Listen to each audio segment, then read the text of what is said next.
Hello friends, आपका स्वागत है आपके अपने YouTube चैनल के ऊपर। और मैं बात करूंगा आज ICICI बैंक के क्वार्टरली रिजल्ट्स के एनालिसिस से संबंध में। ICICI बैंक के क्वार्टरली रिजल्ट्स की तो बात करेंगे, शेयर प्राइस पर क्या इम्पैक्ट हो सकता है, इसमें आप बहुत सारे लोग इंटरेस्टेड रहते हैं, वहाँ पर भी चर्चा करेंगे। इसके बाद क्या ये जो रिजल्ट्स आए हैं ये अच्छे हैं ख़राब हैं वो तो आप समझ ही जाएंगे, लेकिन वन लाइनर मैं बताने की कोशिश करूंगा कि किस तरीके के रिजल्ट है वो आप समझ ही जाएंगे जब मैं बीच में वो उस वन लाइन को यूज़ करूंगा। इसके अलावा क्या भविष्य में आउटलुक लगता है इन रिजल्ट्स को देख के कि क्या चैलेंजेस या क्या अपॉर्चुनिटीज़ ICICI बैंक या पूरी बैंकिंग इंडस्ट्री के सामने हैं। एज ए डिस्क्लोज़र आपको बता दूं, मेरी बैंक निफ्टी के अंदर कुछ पोजीशंस हैं और हालांकि जो भी पोजीशंस हैं अब भी तेज़ी की पोजीशंस नहीं है, अक्सर तेज़ी और मंदी की दोनों रहती है, तो आप समझ सकते हैं कि मेरी मंदी की पोजीशंस हैं। हालांकि पोर्टफोलियो हमारे पास प्लस में रहता है तो इसलिए वहाँ पर पोर्टफोलियो में तेज़ी की पोजीशन है। तो कुल मिलाकर बैंक निफ्टी में इस समय पर हमने कुछ मंदी जो है प्ले कर रखी है। और ये मैं एज ए डिस्क्लोज़र आपको बता दूं, कहीं आपको लगे एनालिसिस में कि अरे सर ने तो एनालिसिस अपनी पोजीशन के हिसाब से कर दिया। तो सबसे खास बात, शेयर का प्राइस क्या है। देखो, शेयर का भाव है 800 रुपये, शेयर का भाव है 800 रुपये, कल की क्लोजिंग 800 रुपये। और इससे पहले पिछले हफ्तों के दौरान क्या तेज़ी की है इस शेयर ने, और यही ऑप्टिमिज्म था कि भाई जब इंडसइंड बैंक के रिजल्ट ठीक आ रहे हैं, फेडरल बैंक के रिजल्ट ठीक आ रहे हैं, तो बाजार ने एक पॉजिटिव आउटकम लिया और बैंक निफ्टी को उड़ा दिया। यानी कि बैंक निफ्टी ने जो हुंकार भरी है वो वास्तव में रिजल्ट के ऑप्टिमिज्म में थी कि भाई कोटक के, एक्सिस के और ICICI बैंक के रिजल्ट बढ़िया आएंगे। और अभी SBI भी लाइन में है, तो भाई खींच दो मीटर, और मीटर खींच दिया इस पूरे हफ्ते में जो तेज़ी रही। और इसके अलावा HDFC बैंक लैगार्ड था, लेकिन जब पता है जब तेज़ी वाले पोजीशंस बना लेते हैं तो उन्होंने कल HDFC बैंक को भी खींच दिया।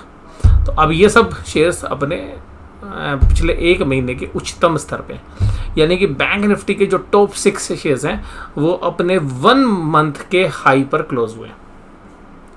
अब ये कल का जो भाव अगर इस समय बात करें तो ये 800 रुपये पर क्लोज हुआ है। यानी कि अभी भी ये शेयर क्या वैल्यूशंस पर काम कर रहा है ये आपको समझना चाहिए। इसकी जो PE रेशियो वो तकरीबन 22-23 के आसपास है। एग्जैक्ट वैल्यूशंस जो है आपको हर वेबसाइट पे थोड़ी सी डिफरेंट मिलेगी, क्योंकि कुछ लोग ट्रेलिंग बेसिस पे, कुछ कैश EPS के बेसिस पर, या कुछ जो है डाइल्यूटेड पे वैल्यूशंस करते हैं। प्राइस टू बुक वैल्यू 3.26 है, प्राइस टू बुक वैल्यू 3.26 है, रिटर्न ऑन इक्विटी 13.69 है। तो यानी कि आप पैसे को डालेंगे, बुक वैल्यू पर अगर आप डालें तो 13% की कमाई की आपके चांसेस है। EPS 33 रुपये 55 पैसे के ट्रेलिंग 12 मंथ्स बेसिस पर, यानी कि जो पिछले 12 महीने हैं उसकी अगर EPS को जोड़ दे तो 33 रुपये 55 पैसे आती है। अब बात करते हैं पिछले एक महीने में क्या हुआ इस शेयर में, क्योंकि एनालिसिस करें और फिर शेयर प्राइस के साथ उसको कोरिलेट ना करें तो वो कोई लॉजिक नहीं बनता। तो अब देखिएगा, ये जो शेयर का प्राइस है ये था 685 यहाँ पर एक महीने पहले, और आज का भाव है 800 रुपये। तकरीबन जो है ये शेयर 120 रुपये 115 लगाते हैं, 115 रुपये की तेजी कर चुका है। और परसेंटेज टर्म्स में बोले तो लगभग 16% की तेजी एक ही महीने में शेयर्स के अंदर हो चुकी है। तो अल्टीमेटली तेजी वाले जो लोग हैं वो काफ़ी बुलिश थे इस रिजल्ट के बारे में, और शायद बाजार में भी एक नीचे बॉटम था, तो एक अच्छा बुलिशनेस हमें इस यहाँ पे देखने के लिए मिला। एक महीने पहले मेरा व्यू भी बड़ी तेजी का ही था, और मेरी खुद की पोजीशंस भी मोस्टली तेजी वाली थी उस समय पर। और यहाँ तक अगर आप देखेंगे तो पिछले 2-3 दिन के अंदर ही हमने जो है अपनी तेजी काटी है। अल्टीमेटली हम बुलिश थे, और आप लोग हमारी पुरानी वीडियो में भी इस बात को जानते हैं। हालांकि ICICI बैंक में मेरी डायरेक्ट पोजीशन नहीं थी, लेकिन बैंक निफ्टी के माध्यम से मेरी तेजी की पोजीशंस थी। अब बात करें ICICI बैंक। अब ICICI बैंक के अंदर भाई सब इंटरेस्ट कितना कमा है, तो पहले बात करें स्टैंड अलोन। भाई कंपनी का जो कोर बिजनेस है, बैंकिंग बिजनेस, उसमें क्या किया उसने, यानी कि कोर बैंकिंग बिजनेस में क्या कर रहा है वो देखते हैं। बाद में बाकी कंपनियों के साथ मिलके क्या कर रहा है वो देखेंगे कंसोलिडेटेड में। तो सबसे पहले क्या देखेंगे भाई, स्टैंड अलोन क्या किया, खुद में कितना है दम। अब क्या यार, हम रिजल्ट प्योरली क्वार्टरली बेसिस पे कर रहे हैं। मैं हर बार ही क्वार्टरली बेसिस पे करता हूँ, इसलिए इस बार हमने ईयर ऑन ईयर के डेटा नहीं डाले हैं।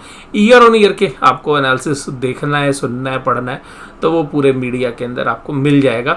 वहाँ सब year on year basis he analysis होते हैं, लेकिन हमारा एनालिसिस क्वार्टरली बेसिस होता है। तो अगर आप year on year basis analysis में है इंटरेस्टेड तो शायद ये वीडियो आपके काम की नहीं, क्योंकि हम पिछले क्वार्टर में क्या हुआ, उसके बाद अब क्या हुआ, उसमें हम इंटरेस्टेड करते हैं। क्योंकि शेयर का प्राइस पिछले साल की अर्निंग से कोई कोरिलेट नहीं करता है, ये मेरा मानना है, क्योंकि सीजनल बिजनेस नहीं है इन बैंकों का। और बैंक जो है कंपाउंडिंग के प्रिंसिपल्स पे चलते हैं, तो एक चीज़ अगर लोन बांट दिया तो वो अगले क्वार्टर में रहता है, आपने कोई डिपॉजिट ले लिया तो वो अगले क्वार्टर में रहता है। तो यहाँ कोई सीजन तो होता नहीं है, इसलिए मैं ईयर ऑन ईयर जो एनालिसिस है उस पर बिलीव नहीं करता। और मुझे पर्सनली भी ऐसा लगता है कि यार ये इवैल्यूएशन करने का तरीका ही गलत है, तो इसलिए मैं उसको नज़रअंदाज कर रहा हूँ। जहाँ per year on year valid होता है वहाँ पर हम ईयर ऑन ईयर की बात करते हैं। अब बात करते हैं इंटरेस्ट अर्न्ड। अब भाई साहब ब्याज कमाया, ब्याज कहाँ से कमाओगे? अब ब्याज कैसे कमाओगे भाई? बैंक ब्याज कैसे कमाएगा? बैंक देगा भैया personal loan, home loan, auto loan, RBI के पास पैसा डालेगा, यहाँ से मिलेगा इसको पैसा। इसके अलावा कोई अपने बिल्स ऑफ एक्सचेंज को डिस्काउंट करा ले, कोई प्रोमिसरी नोट को डिस्काउंट करा ले, किसी भी तरीके से बैंक से उधार लोगे भैया, बैंक कहेगा भैया पैसा तो उधार ले जा लेकिन मुझे ब्याज दे जा। तो जो ब्याज की कमाई है वो बढ़नी थी, इस बार लाजमी थी, क्योंकि आधे पीरियड में रेट ऑफ इंटरेस्ट बढ़ गए थे। अब बैंक ने कितना ब्याज बढ़ाया? 16,876, 16,876 की इंटरेस्ट अर्निंग थी इनकी। सीधा जो लोन इन्होंने बांटे थे या जो बिल्स या जो एडवांस इन्होंने डिस्काउंट किए थे उनके ऊपर 16,876 करोड़, जो बढ़कर हो गई 17,634 करोड़, यानी कि तकरीबन 800 करोड़, यानी कि 5% के आसपास की अमाउंट इनकी इंटरेस्ट की बढ़ी। बहुत बढ़िया है भैया, इसमें से 1-1.5-2% तो आपका रेट ऑफ इंटरेस्ट बढ़ने की वजह से हो गया होगा, और बाकी थोड़ा बहुत नया बिजनेस भी आया होगा। इनकम ऑन इन्वेस्टमेंट 4219 करोड़ से बढ़कर हो गई 4581 करोड़ रुपीस। तो 4219 से बढ़कर 4581 करोड़। इनकम ऑन इन्वेस्टमेंट भी काफी संतुष्ट है भाई, इन्वेस्टमेंट पे अच्छा आप कमाई कर रहे हैं, और तकरीबन 300% के आसपास कमाई करी, जो भी तकरीबन 7-8% के आसपास बनती है। Interest on balance with RBI, तो अब भैया अब आरबीआई के पास पैसा क्यों रखेंगे? अब कोई कोविड की सिचुएशन थोड़ी ना है, तो वहां से पैसा इन्होंने कम कर दिया, तो वहां पे 612 से का जो इंटरेस्ट मिला था 612 करोड़ का, वो अब घटकर हो गया 481। गुड, बहुत अच्छे किया। अदर्स जो है इनकम से वो मोर और लेस सेम है, केवल 10 करोड़ का डिफरेंस है। तो टोटल इनकम आपकी आ गई 27,412, यानी कि 2741 करोड़ से बढ़कर हो गई 28,336 करोड़। तो ये तकरीबन 900 करोड़ के आसपास का अमाउंट बनता है। अब बात ये आती है कि भाई यहाँ पर क्या नज़र आता है? इससे ये पता चलता है कि भाई बिजनेस जैसा पिछले साल कर रहे थे, और सॉरी पिछले क्वार्टर में कर रहे थे, सेम वैसा ही हुआ है। यानी कि तुमने कोई भाई एक्स्ट्राऑर्डिनरी नहीं कमाई करी है। जो 3 महीने में ग्रोथ करनी चाहिए थी वो ग्रोथ मिसिंग है इस इनकम को देख के, क्योंकि भाई 27 से 28 पे आए तो क्या आए? तो आपने तो जो इंटरेस्ट की अर्निंग बढ़ी है, क्योंकि जो पुराने लोन वो तो चल ही रहे होते हैं, नए लोन भी तो आपने बढ़ाने, तो कुछ ज़्यादा यहाँ पे इंप्रेसिव नहीं है। अब बात करते हैं इंटरेस्ट एक्सपेंस। भाई अब एफडी के और इंटरेस्ट के रेट बढ़े हैं तो वो भी तकरीबन बढ़े, लेकिन वो 3% बढ़े। तो यहाँ के जो 5% के सामने आपकी कॉस्ट बढ़ी 3%, यानी कि नेट इंटरेस्ट इनकम देना और लेने का जो डिफरेंस है वो इस क्वार्टर में आया 4.1%। मैं आपको बता देता हूँ, यहाँ स्क्रीन पर नजर नहीं आ रहा, लेकिन वो आया 4.1%। अब बात करें यहाँ पे इंटरेस्ट एक्सपेंडेड के बाद कि भाई ये जो है 300-350 करोड़ रुपए किसके बढ़ गए? ये 390 करोड़ के आसपास किस बात के बढ़ गए? भाई ये इसी बात के बढ़ गए कि भाई एफडी पे भी ब्याज देना पड़ रहा है, और वो महंगे रेट से। सेविंग बैंक पे हालांकि कोई फर्क नहीं पड़ा है। उसके बाद ऑपरेटिंग एक्सपेंसेस, तो ऑपरेटिंग एक्सपेंसेस 7049 से बढ़कर हो गए 7566 करोड़, तो तकरीबन 500 करोड़ के ऊपर का अमाउंट ये बढ़ गया। इसमें से एम्प्लॉय की सैलरी बढ़ी है तकरीबन 450-500 करोड़ पर। यही मैं फेडरल बैंक की बैलेंस शीट के अंदर आपको बता रहा था कि भाई अगर बिजनेस बढ़ा रहे हो सेम भी रहेगा तो यार एम्प्लॉय की कॉस्ट तो बढ़नी है, लेकिन फेडरल रिजर्व ने इसको बहुत सब्सटेंशियली कम दिया था। तो मैंने कहा था कि यार ये थोड़ा सा विश्वसनीय नहीं लग रहा, लेकिन यहाँ पे ऐसी कोई दिक्कत नहीं है। अदर ऑपरेटिंग एक्सपेंसेस 4620 से बढ़कर 4717, इन्फ्लेशन का जो इम्पैक्ट है। अब देखिए खतरे जो खर्चे हैं, जो टोटल एक्सपेंडिचर्स हैं वो 70,119 करोड़ से बढ़कर 18,027 करोड़ हो गए। कुल मिलाकर प्रॉफिट्स कितना हुआ? प्रॉफिट हुआ 10,292 से जो है बढ़कर 10,308 करोड़। इसको क्या बयां करें, 16 करोड़ का प्रॉफिट बढ़ा है टोटलिटी में। तो कोई बहुत बड़ी उपलब्धि नहीं है। 16 करोड़ का इतनी बड़ी बैलेंस शीट में 5.5 लाख करोड़ की मार्केट कैप वाली कंपनी पे अगर 10 करोड़ का प्रॉफिट बढ़ रहा है तो मुझे कुछ नहीं लगता 10-12 करोड़ का प्रॉफिट बढ़ रहा है तो ये म्यूटेड परफॉर्मेंस है। यहाँ तक की अगर हम बात करें तो उसके बाद बात करें प्रोविजंस की, भाई लोन बांटने में कहीं पर पैसा तो नहीं डबो दिया भैया, हाँ वहाँ तो डूबता है थोड़ा बहुत। कुछ स्टैंडर्ड एसेट्स के प्रोविजंस बनते हैं, प्रोविजंस अदर देन कंटीजेंसीज में जो प्रोविजंस है थोड़ा सा बढ़कर आया है, स्लाइटली इंक्रीज हुआ है 1068 करोड़ से बढ़कर 1143 करोड़, तो तकरीबन 75 करोड़ के आसपास का ये जो अमाउंट है प्रोविजंस का बढ़ा है। अभी ये जो प्रोविजंस बढ़े हैं ठीक है, कोई दिक्कत नहीं है। ये मैं जितनी भी बैलेंस शीट्स देख रहा हूँ, जितने भी फाइनेंशियल्स देख रहा हूँ बैंकों के, उनके अंदर जून 2023 के अंदर यानी कि 22-23 का जो फाइनेंशियल ईयर है उसका क्वार्टर 1 के अंदर यानी कि जो जून 2022 के अंदर हम कैलकुलेशन कर रहे हैं उसके अंदर हम ये देख रहे हैं कि बेस्ट है बैंकों की असेट्स क्वालिटी से रिलेटेड, क्योंकि जो पिछले पीरियड थे वो कोविड वाले थे तो वहाँ पे सबके थोड़े से ज़्यादा प्रोविजंस थे। और आपको भी मैं जो कोटक का भी एनालिसिस करने की कोशिश करूँगा इस वीडियो के बाद, तो जुड़े रहिएगा चैनल के साथ, तो उसका भी एनालिसिस करेंगे। अब यहाँ पर क्या हुआ है, अब यहाँ पर ये हुआ कि भाई ये जो इंटरेस्ट की इनकम से जो कमाई हुई उसमें से 1143 करोड़ रुपए बैड लोन्स में चले गए, और इसमें से हालांकि कुछ ऐसे भी होंगी जो स्टैंडर्ड एसेट्स है लेकिन वो मामूली से होता है। अब जो प्रॉफिट्स आया वो 9223 करोड़ से घटकर 9165 हो गए, क्योंकि जो प्रोविजंस की फिगर्स थी उसने जो भी एडिशनल प्रॉफिट अपने कमाया था वो सबको खा गई, और उस एडिशनल प्रॉफिट को खाने की वजह से आपके जो प्रॉफिट्स हैं वो रिड्यूस होके आए हैं, और वो हालांकि ज़्यादा रिड्यूस नहीं है, तकरीबन 58 करोड़ के आसपास का ये फिगर है। तो 58 करोड़ की जो फिगर्स है वो यहाँ पे रिड्यूस होके आई है। अब यहाँ पर अगर हम ईपीएस की बात करें या जो बाकी रिटर्न रेशियोज की बात करें तो आपको पता चलेगा कि जो डाइल्यूटेड ईपीएस है वो इस क्वार्टर में आई है 9.75 डाइल्यूटेड बेसिस के ऊपर, क्योंकि ये बेसिक ईपीएस का कोई काम नहीं होता है, क्योंकि डाइल्यूटेड वो है जो ओरिजिनली आप अर्न करेंगे। अब उसके बाद बात करेंगे कि भाई नॉन परफॉर्मिंग एसेट्स का क्या परसेंटेज है, तो नॉन परफॉर्मिंग एसेट्स 3.41 है और नेट एनपीए 0.7 है। ये ग्रोस नॉन परफॉर्मिंग एसेट्स क्या होती हैं, इसका मतलब होता है कि भाई साहब जो भी आपकी एनपीए की फिगर्स है वो टोटल लोन बुक का कितना परसेंट है, तो टोटल लोन बुक का है 3.41%। उसमें से अगर आपने जो प्रोविजंस बना रखे हैं उनको घटा दें, उन प्रोविजंस को घटा दें, और उसके बाद जो नेट एनपीए बनती है उसको अगर हम टोटल लोन की फिगर से डिवाइड करें तो वो परसेंटेज आ रही है 0.70। कुल मिलाकर असेट्स क्वालिटी इंप्रूव हुई, और देखिएगा इस क्वार्टर में ना मोस्टली बैंकों की इंप्रूव हुई है। अब ये जो साइकिल है, क्योंकि अभी तो रेट ऑफ इंटरेस्ट घट रहे थे तो सबको बढ़िया हो रहा था, कोविड के भी एक्स्ट्रा प्रोविजंस पहले से बने हुए थे तो ज़रूरत नहीं थी ज़्यादा प्रोविजंस की, लेकिन इन सब के बावजूद ये जो प्रोविजंस की फिगर इस बार जो घटी है ना उसी से बैंकों के प्रॉफिट बढ़े। भाई ऑपरेशनली कुछ भी अच्छा नहीं किया इन्होंने, ऑपरेशनली कुछ भी नहीं है, बिल्कुल म्यूटेड परफॉर्मेंस है, जैसा पिछले क्वार्टर में थे वैसा ही इस क्वार्टर में है। खर्चे थोड़े से बढ़ गए हैं, थोड़े से प्रोविजंस बढ़ गए हैं, सेम प्रॉफिट आना था थोड़ा सा घट के आया है, ग्रोथ की फिगर मिसिंग है। ये है आईसीआईसीआई बैंक का one liner, growth is missing, profit is muted और असेट्स क्वालिटी इज स्टेबल। ये सारी बातें मैंने आपको एक लाइन में बता दी। अब बात करते हैं कि भाई जो रिटर्न ऑन असेट्स है वो कैसी है, तो रिटर्न ऑन असेट्स है 1.98, ये एनुअलाइज है। अब ध्यान रखिएगा ये होनी चाहिए कम से कम 1, लेकिन इसको कैलकुलेट करने का तरीका क्या है, ये इफेक्टिव नहीं है। इफेक्टिव निकालने का तरीका इसको प्राइस टू बुक वैल्यू से डिवाइड कर दो, तो इस शेयर्स की प्राइस टू बुक वैल्यू देखिएगा वो कितनी है। प्राइस टू बुक वैल्यू इस शेयर्स की हम दूसरी स्क्रीन पे देखेंगे, यहाँ पर नहीं है मेरे दूसरे स्लाइड पे, हाँ ये सॉरी 3.26, तो 3.26, तो अगर इसको आप 3.26 से डिवाइड करें और उसके बाद 1 आए तो हम इसको मानते हैं बढ़िया। तो अभी भी भाई साहब कोई सस्ती वैल्यूशन नहीं है। 1.98 डिवाइडेड बाय 3.26 ये 1 से छोटी आ रही है, तो ये इफेक्टिव रिटर्न ऑन असेट्स है, इसको रिपोर्ट नहीं किया जाता। लेकिन ये रिटर्न ऑन इफेक्टिव असेट्स ये भाई साहब कोई यूज़ करे ना करे, बट मैं अपनी वैल्यूशंस के अंदर यूज़ करता हूँ, क्योंकि ये चीज़ें किताबों में नहीं पढ़ाई जाती। लेकिन कोई भी रिटर्न रेशियोज़ हैं उसकी आपको इफेक्टिवनेस सीखनी है, उसकी इफेक्टिवनेस इसलिए है, तो उसमें आपको अपनी कॉमन सेंस अप्लाई करनी पड़ेगी। कोई आपको बिजनेस स्टडीज़ की या फाइनेंशियल मैनेजमेंट की या कॉमर्स की किताबें आपको वो नहीं बताएंगी। आपको अपना लॉजिक लगाना है कि कंपनी 1.98% असेट्स पर कमा रही है, जो कंपनी की बैलेंस शीट की कीमत है उसके ऊपर कमा रही है। भैया आप शेयर को उसकी बुक वैल्यू पे थोड़ी ना खरीद रहे हो, आप उसको खरीद रहे हैं बाजार की कीमत, और बाजार की कीमत है 3.25 गुना 3.256। तो जो 3.256 है उस पर खरीद रहे हो, तो भाई उसके हिसाब से आपने वैल्यू करनी है। तो 1.98 को 3.26 से डिवाइड करो, क्योंकि आप तो 3 गुना महंगा शेयर खरीद रहे हो।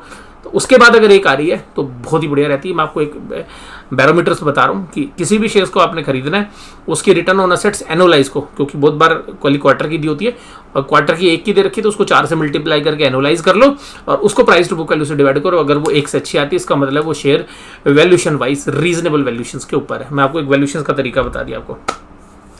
अब कंसोलिडेटेड भाई साहब आ जाओ। अब इनके सिक्योरिटी का बिजनेस है, आईसीआईसी सिक्योरिटी, इनके इंश्योरेंस के बिजनेसेस हैं, यानी कि लोम्बार्ड वाला बिजनेस है, प्रू वाला बिजनेस, आईसीआई प्रू, और बहुत सारे बिजनेस हैं। उन सबको मिला लो भाई, घेर घोट के सारों को ले आओ भाई, सारे धंधों को ऐड करो और फिर बताओ भाई परफॉर्मेंस कैसी है।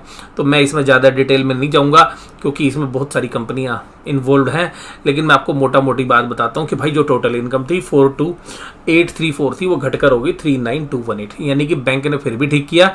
और इनके जो बाकी साथी हैं, जो इनकी सब्सिडरी कंपनीज हैं, जो इनके एसोसिएट्स हैं, वहाँ से अगर बात करें तो भाई इन्होंने तो 3,500 करोड़ उड़वा दिए। तो पिछली बार जो पैसा आया था उससे भी 3,500 करोड़ कम इनकम आई है। तो अब आप समझिए भाई 3,500 करोड़ टोटल इनकम कमाई है। खर्चों की बात करें भाई, खर्चे में भी, और खर्चे भी कम किए हैं, लेकिन खर्चे केवल और केवल 3,200 करोड़ के कम हुए हैं। तो भाई इनकम 3,500 की, खर्चे 3,200 के, तो होएगा क्या? जो 350-400 करोड़ का फर्क पड़ रहा है उतना ही प्रॉफिट घट जाएगा, तो उतना ही प्रॉफिट घट गया। प्रोविजंस में आपके साथ डिस्कस कर ही चुका हूँ। तो प्रोविजंस यहाँ पर, क्योंकि इसमें बाकी जो इंश्योरेंस कंपनीज है उनके भी प्रोविजंस हैं, तो 27 करोड़ के प्रोविजंस बढ़े हैं और कुल मिलाकर भाई ईपीएस आई है 10.41। यानी कि अगर अभी भी यहाँ पे कैलकुलेट करें तो कंसोलिडेटेड बेसिस पे भी 42-43 रुपये की ईपीएस आप एक्सपेक्ट कर सकते हैं, अच्छे केस में 45 से 46 रुपये की, और 45 रुपीज़ के आसपास की ईपीएस पे 17-18 के आसपास की वैल्यूशन चल रही है। और बाजार में जिस तरीके की मंदी की बातें हैं या रेट ऑफ इंटरेस्ट बढ़ रहे हैं इंटरनेशनली, तो शेयर्स हमें लगता है कि थोड़ा सा स्लाइटली ओवर वैल्यूड है। मैं ये तो नहीं कहूँगा बहुत ज़बरदस्त है, तो मुझे लगता है कि 4-5% तक की गिरावट हो सकती है आने वाले समय के अंदर। अभी आप इसको बोल सकते हैं कि fairly valued to slightly over valued मेरी नज़र में जो है। तो मैंने कहा था कि मैं आपको वैल्यूशंस की बात करूंगा कि भाई मुझे बहुत ज़्यादा महंगा लग रहा है, ऐसा नहीं है, ग्रोथ अच्छी की है, पर इस क्वार्टर में जो डी ग्रोथ हुई है बिजनेस की, भाई वो तो बाजार वसूलेगा ही। तो बाजार को ये बात तो पता है, लेकिन अभी बाजार में ना सटोरिया हावी है। अभी जो तेजी करने वाले सटोरिया उसके कंट्रोल में ये शेयर है, इस बात को आप समझिएगा। तो हो सकता है कि अभी रिएक्ट ना करे, कुछ समय बाद रिएक्ट करे। आप सोचिए सर कल आपने कहा था तो ये गिरा ही नहीं। भाई बाजार है, टाइम लेता है, बाजार में देखना पड़ता है किसकी पोजीशन कहाँ बनी हुई। अभी तेजी वालों ने फंसा रखा है बाजार, तो जब तेजी वाले अपना माल छोड़ेंगे तब ये फेयरली हो जाएगा। तो हालांकि बहुत ज़्यादा गिरावट की उम्मीद नहीं है हमें इस शेयर्स में, लेकिन हम ये उम्मीद कर सकते हैं कि 800 रुपये का भाव है, 780 रुपये तक ये आपको शेयर 780 से 760 रुपये में आने वाले समय में देखने के लिए मिल सकता है। इसकी बहुत मतलब अच्छी संभावना हमें लगती है। और इसकी पी रेशो की भी बात करें तो 18 के पी रेशो पर ये शेयर चल रहा था। पिछले अगर हिस्टोरिकली हमने 10 साल का एवरेज निकालने की कोशिश की तो अभी भी ये शेयर प्रेजेंटली 23 के आसपास की पी पर चल रहा है, और इस ईपीएस में भी कोई बढ़ोतरी हुई नहीं है। लेकिन क्योंकि पिछले क्वार्टर्स के प्रॉफिट हटेंगे, इस क्वार्टर के बढ़ेंगे, तो ये कुल मिला के एडजस्टेड ईपीएस जो है 20 के आसपास आती है।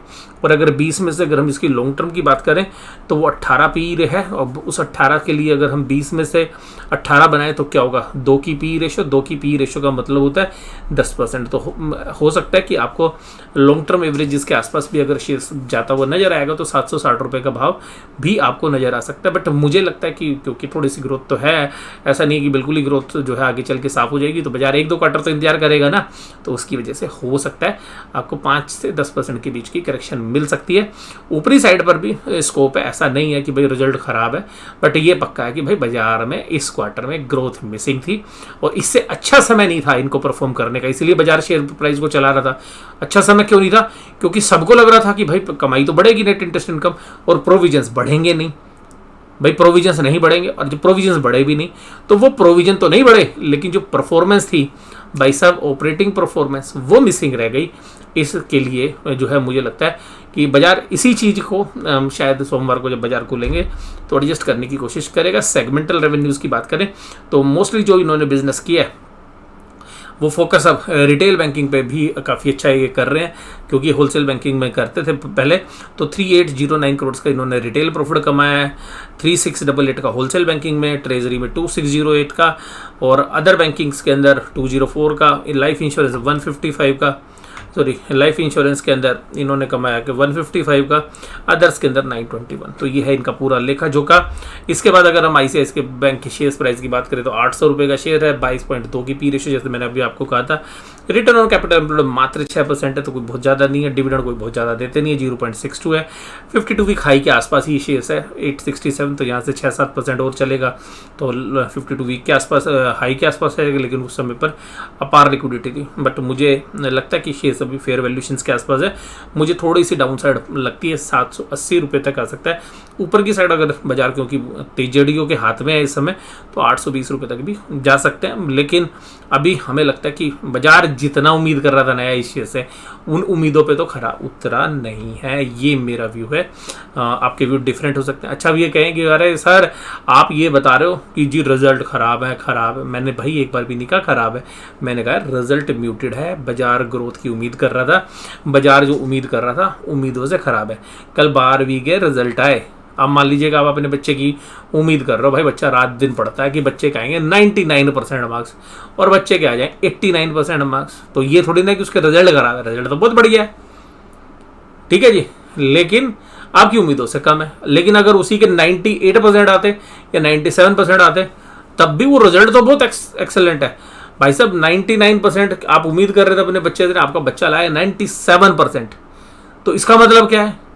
भाई साहब आपके जो हितैषी हैं वो तो खुश होंगे, लेकिन जो भाई साहब आपसे थोड़ा सा ईर्ष्या रखते हैं वो क्या सोचेंगे? अरे 99, आपको 99 से 97 खराब लग रहा होगा, आपको 99 से 97 खराब लग रहा होगा, लेकिन भाई साहब वो आपके जो ईर्ष्या रखने वाले वो तो कह रहे हैं बहुत तगड़ा रिजल्ट आ गया, 97 तो उसका बच्चा ज़्यादा लिया है, सारे दिन तो घूमता रहता था। तो सिंपल सी बात यह है कि 97 है, आप उम्मीद 99 की कर रहे थे, इतना सा फर्क है। खराब कुछ नहीं है, 97% तो बहुत अच्छे हैं, अभी भी अच्छा प्रॉफिट है, कोई खराब थोड़ी ना है। बट हम वैल्यूएशंस के एंगल से, हम उम्मीदों के हिसाब से बात कर रहे हैं। भाई उम्मीद क्या थी और रिजल्ट क्या है। इसके अलावा आपको एनालिसिस कहीं पर भी बढ़िया लग रहा है ना भैया पहले सबसे पहले लाइक बटन दबाओ। चैनल सब्सक्राइब ही नहीं किया, चैनल सब्सक्राइब करो, करोगे? और सर आप तो आपकी सारी वीडियो देखते हैं पहले से ही, तो भी भाई साहब एक बार चेक कर लेना कि लाइक का बटन दबाना भूल तो नहीं गए। आपने नोटिफिकेशन जो है बेल आइकन दबा रखी है नहीं दबा रखी है, भाई सारी वीडियो आपको मिलती है नहीं मिलती है, तो इस बात को सुनिश्चित कर लें। अब बात करते हैं भाई आगे की। अब आगे की बात क्या है भाई? आगे की बात यह आप कहोगे सर हर जून क्वार्टर खराब होता है, तो आओ भैया उस पर भी देखते हैं।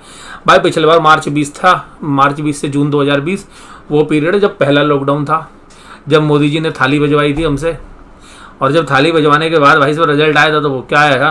4.81 की EPS थी, और उससे पहले क्वार्टर मार्च में थी 1.93।